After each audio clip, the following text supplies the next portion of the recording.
Solar power system ये एक छोटा सा यूनिट है लिथियम बैटरी के बैकअप के साथ। इसके साथ एक छोटी सोलर प्लेट लगती है या ये बिजली से भी चार्ज हो सकता है।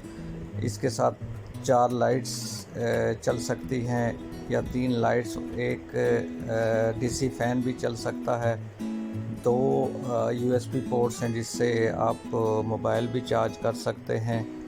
ये एक चार्ज में अगर इसके साथ 4 बल्ब एलईडी लाइट्स इस्तेमाल की जाएं तो तकरीबन ये 16 से 20 घंटे का बैकअप देता है।